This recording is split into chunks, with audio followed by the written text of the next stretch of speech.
할렐루야. 주님의 이름으로 축복합니다. 오늘도 주님 안에서 성령의 충만함을 경험하는 즐겁고 행복한 하루가 되시기를 소망합니다. 6월 9일 새벽 기도를 시작하겠습니다. 다 같이 사도신경하시겠습니다. 나는 전능하신 아버지 하나님 천지의 창조주를 믿습니다. 나는 그의 유일하신 아들 우리 주 예수 그리스도를 믿습니다.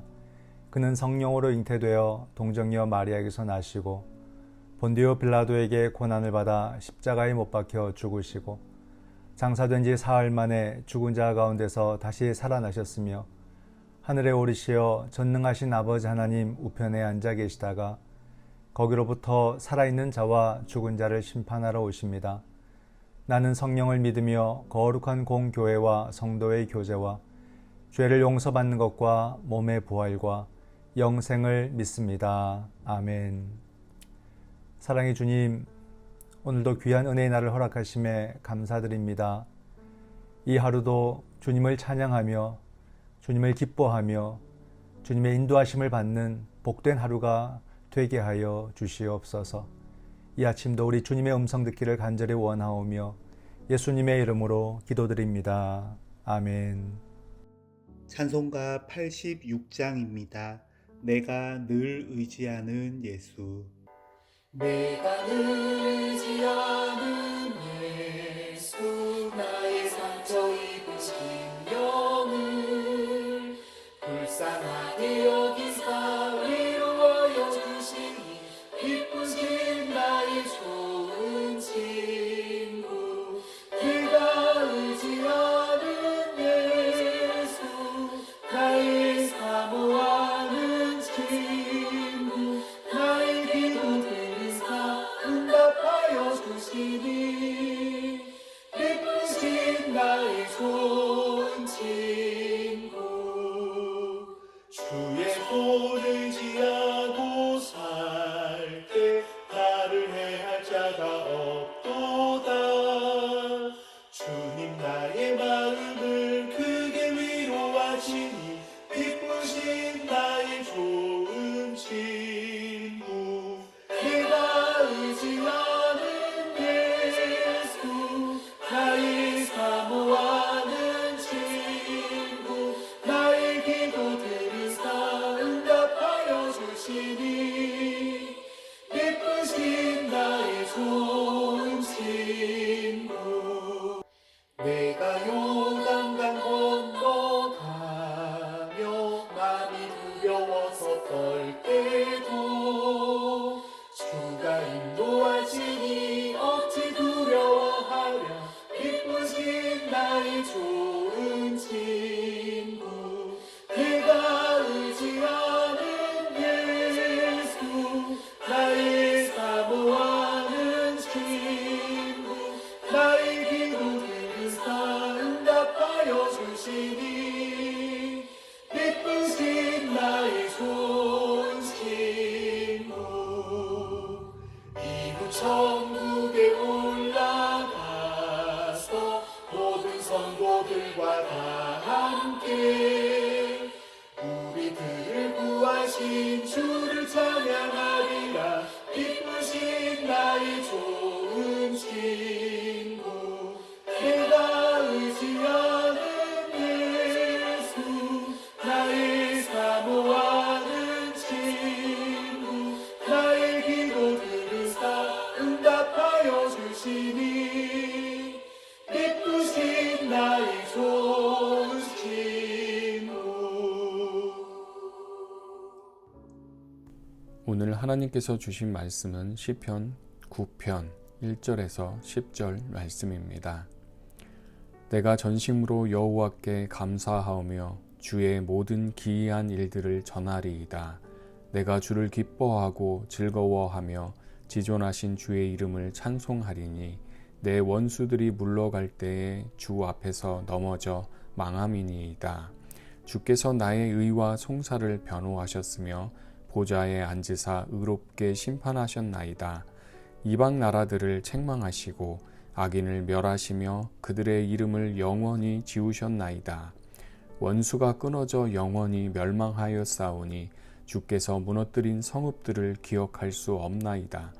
여호와께서 영원히 앉으심이여 심판을 위하여 보좌를 준비하셨도다. 공의로 세계를 심판하심이여 정직으로 만민에게 판결을 내리시리로다. 여호와는 압제를 당하는 자의 요새이시요 환난 때의 요새이시리로다. 여호와여 주의 이름을 아는 자는 주를 의지하오리니 이는 주를 찾는 자들을 버리지 아니하심이니이다. 아멘. 오늘의 말씀을 묵상합니다. 오늘의 말씀에는 시인이 전심으로 하나님께 감사하며 또 하나님이 자신에게 행하신 모든 일들을 전하겠다고 고백합니다. 하나님의 공의의 심판이 시인에게는 구원의 경험이 된 것입니다.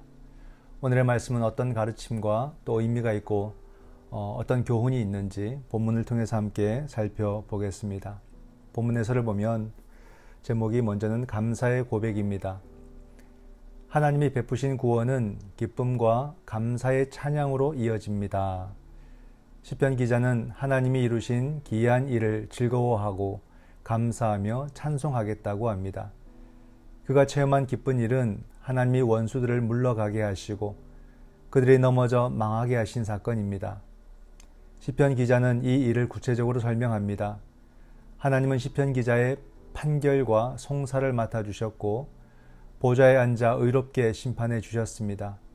그 결과 하나님은 그분을 대적한 나라들과 악인을 멸하시고 그들의 이름까지 영원히 지워버리셨습니다.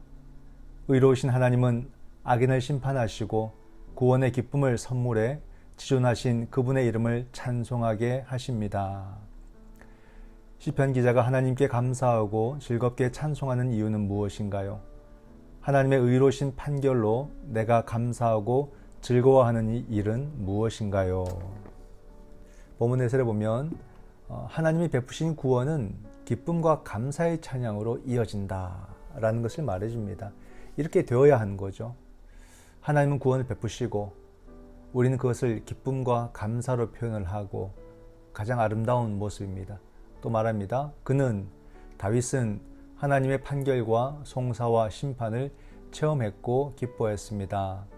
의로우신 하나님은 악인을 심판하시고 구원의 기쁨을 선물해서 지존하신 그분의 이름을 찬송하게 하십니다. 하나님은 구원을 베푸시는데 찬송 받으시려고 구원을 베푸신다라는 말을 하고 있는 거죠. 다윗은 하나님이 베풀어 주신 구원에 대해서 기억하고 있었어요. 이게 참 중요합니다. 은혜를 기억하고 있다라는 뜻입니다. 제가 자주 강조하는 그런 가르침인데요. 은혜를 기억하자. 은혜를 기억하자. 다윗은 어려운 상황 속에서 보면은요, 단순히 문제만을 해결하기를 원했던 게 아니었음을 알 수가 있습니다. 우리는 문제가 생기면 문제 막 급급해지잖아요. 근데 그 문제만을 갖고 기도하는 게 아니라는 거죠. 그 시간 속에서 하나님과 함께 했던 시간들을 다 떠올리고 소중히 여기고 있었습니다. 또 놀랍게도 그 기억, 그 회고가 바로 그의 믿음과 희망으로 해석이 되는 것입니다. 우리는 문제가 생기면 그 문제를 풀어야 되는 그런 다급함도 있겠지만 우리의 경험 속에서 뭘 생각해야 되냐면 또 이 문제 속에서 우리는 하나님과 어떤 만남의 시간으로 들어가고 어떻게 하나님을 경험할까, 그런 기대도 함께 해야 된다라는 거겠죠. 오늘 우리의 신앙이 하나님께 단순히 내 문제만을 해결해 주시기를 구하고 정작 그 문제가 해결되고 나면 기억도 감사도 없는 그런 기도가 된다면 얼마나 안타까울까. 물론 그래도 문제가 해결되었다는 것은 좋은 일이라고 생각하고 그냥 스스로 그렇게 만족을 해버려야 될까? 아니겠죠. 오늘 우리는 다윗의 모습을 통해서 반드시 배워야 됩니다. 그런 기도는 하나님과 함께함의 기억과 은혜를 못 누리는 그런 기도 생활로 나가게 되는 거죠. 더 나아가서 그런 신앙생활에는 희망이 없다라는 사실입니다. 그는 또다시 삶에 주어진 문제 앞에서 똑같이 근심하게 되고 또 하나님께 나아가서 문제 해결해 달라고만 하는 그런 기도를 하게 될 것입니다. 하나님과 함께함의 기쁨도 누리지 못하고 은혜를 기억함으로써 은혜가 은혜를 낳는 그런 비밀도 모르면서 그저 악순환의 반복에 빠져서 스스로 지쳐가게 됩니다. 그러므로 우리는 은혜를 기억함으로 다윗처럼 문제 앞에서도 기쁨과 감사와 찬양으로 기도할 수 있는 그런 예수 그리스도의 제자가 되어서 주어진 삶을 희망으로 살아갈 수 있는 그런 성도가 되시기를 주님의 이름으로 축원드립니다. 두 번째 본문 해설을 보면 제목이 구원의 체험에서 깨달은 교훈입니다. 기이한 구원의 체험은 다른 사람들과 나누면 그 은혜가 배가 됩니다. 1절로 6절은 시편 기자가 하나님께 직접 말씀드리는 형식이고 7절로 9절은 청중을 향해 말하는 형식입니다. 시편 기자는 청중을 향해서 구원의 체험으로부터 얻은 하나님에 대한 교훈을 나눕니다. 하나님은 재판하시기 위해서 영원히 보좌에 앉으셔서 공의와 정직으로 세계와 만민을 판결하십니다. 공정한 재판관이신 하나님은 압제받는 자에게 환난 때 피할 수 있는 요새, 산성이 되십니다. 압제를 당하는 자는 하나님 백성을 가리키며 이는 가난한 자로 묘사됩니다. 하나님은 그분을 찾는 자들을 결코 버리지 않으십니다. 그러므로 의로우신 주님의 이름을 아는 사람은 믿음으로 주님만 바라보고 의지합니다. 하나님은 압제당하는 자에게 어떤 은혜를 베푸시나요? 내가 다른 사람들과 나누고 싶은 하나님에 관한 교훈은 무엇인가요? 네, 다윗의 모습이 하나님께 고백하는 모습과 또 백성들에게 은혜를 나누는 그런 모습으로 나누어져 있다라고 말을 하죠. 기이한 구원의 체험은 다른 사람들과 나누면 그 은혜가 배가 된다. 은혜가 은혜를 낳는 역사가 나타난다는 겁니다. 하나님은 그분을 찾는 자들을 결코 버리지 않으십니다. 그러므로 의로우신 주님의 이름을 아는 사람은 믿음으로 주님만 바라보고 의지합니다. 은혜는 전해져야 한다라는 가르침이에요. 내가 경험하고 기억하는 주님의 은혜는 이제 전해져야 됩니다. 먼저는 우리 자녀들에게, 그리고는 우리 이웃들에게 전해져야 됩니다. 은혜를 전하는 것은 구원의 경험을 전하는 것이 되고, 그것은 또 누군가의 구원 사건이 될 수가 있는 것입니다. 누군가가 하나님의 구원을 바라보는 그런 경험을 할 수 있게 하는 거죠. 우리 자녀들에게 교회 생활 가운데서 경험한 그런 불평, 불만의 소리를 자꾸 들리도록 우리는 하지 말아야 될 것입니다. 이게 참 무서운 겁니다. 들은 대로 인식하고 그 인식을 그냥 사실로 받아들이게 되는 것이거든요. 그렇기 때문에 우리는 도리어 예배와 기도와 찬송과 친교와 섬김을 통해서 경험한 그 기쁨들의 경험들을 자꾸 들려줘야 돼요. 그죠? 부모끼리 말할 때도 그 들려지는 소리들이 있습니다. 집에서 우리가 대화할 때 자녀들이 듣는 데서 참 우리가 조심해야 된다는 겁니다. 앞으로의 숙제를 하나 내볼까요? 일주일에 한 번 이상씩은 신앙생활을 통한, 교회 생활을 통한 은혜의 경험, 기쁨의 경험들을 자녀들과 이웃에게 전하는 것입니다. 분명히 우리 자녀들은 그 말들로 인해서 하나님을 마음에 담게 될 것이에요. 하나님을 예배하는 삶, 하나님을 섬기는 삶은 참 기쁜 삶이구나 라는 것을 느끼도록, 그렇게 생각할 수 있도록 만들어주는 거죠. 불평으로는 절대 하나님을 전할 수가 없습니다. 이것은 진리죠. 주님의 은총을, 교회의 거룩함을 기쁨과 감사의 소리로 전할 때만 아름답게 전달될 수 있다는 사실을 분명하게 믿으시기 바랍니다. 오늘도 복된 소식을 전하는 예수 그리스도의 제자로 살아가시기를 주님의 이름으로 축원드립니다. 아멘. 기도하겠습니다. 거룩하신 하나님, 오늘도 하나님의 구원을 기억하며 은혜를 전하는 삶을 살도록 나를 이끌어 주시옵소서. 주님을 믿으면서도 기쁨과 감사가 없다면 내 신앙이 병들어 있음을 알게 하시고, 주님을 믿는 것이, 교회를 다니는 것이, 신앙으로 삶을 사는 것이 참 기쁨임을 알게 하여 주시옵소서. 오늘도 우리 주님과 동행하기를 간절히 바라고 원하오며 예수님의 이름으로 기도드립니다. 아멘. 지금은 우리 주 예수 그리스도의 은총과 아버지 하나님의 크신 사랑과 성령 하나님의 위로 교통 하나 되게 하심이 입술에는 감사의 고백을 드리고 삶에서는 하나님의 크고 놀라운 구원을 경험하고 전하기를 원하는, 그러므로 이 기쁨이 자녀들에게, 이웃들에게 잘 전해지기를 원하는, 여기 사랑하는 주의 자녀들과 저들의 가정 위에 지금부터 영원토록 함께 하시기를 간절히 축원하옵나이다. 아멘. 이 시간 우리가 함께 기도할 제목은 먼저 말씀을 생각하면서 기도합니다. 내 입술에 구원의 기쁨과 감사가 넘쳐나게 하옵소서. 주님과 함께하는 기도, 함께하는 삶이 되도록 도와주옵소서. 우리 자녀들도 이 기쁨을 맛볼 수 있도록 도와주옵소서. 코로나의 종식과 일상의 회복을 위해서 기도합니다. 코로나 백신 접종의 속도가 우리나라가 가장 두각을 보이고 있습니다.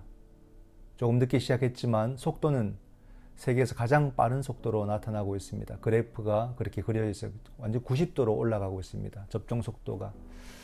방역과 접종의 모범이 되어서 세계를 돕는 그런 나라가 되게 하여 주옵소서. 기도해 주시고요. 미얀마의 민주화 운동은 멈출 수가 없습니다. 군부의 폭력과 살인을 거두어 주시고 민주국가를 이루도록 생명의 주님 도와주옵소서. 인도는 여전히 코로나와 처절하게 싸우고 있습니다. 생명이 죽어가는 이 아픈 현실을 성령 하나님 외면하지 마시고 온 세계가 함께 협력할 수 있도록 일깨워 주시고 이끌어 주시옵소서. 우리의 가정의 기도의 제목과 또 우리 가난한 교우들, 참 힘들게 사시는 교우들도 계십니다. 또 질병으로 또 여러 가지 아픔으로 고통받는 환우들 주여 기억하시고 저들을 고쳐주시옵소서. 이 시간 하나님의 은혜를 기뻐하며 기억하도록 코로나 백신 접종의 신속함을 위해서, 미얀마와 인도를 위해서, 우리의 가정과 교우들의 가정을 위해서 함께 기도하시겠습니다.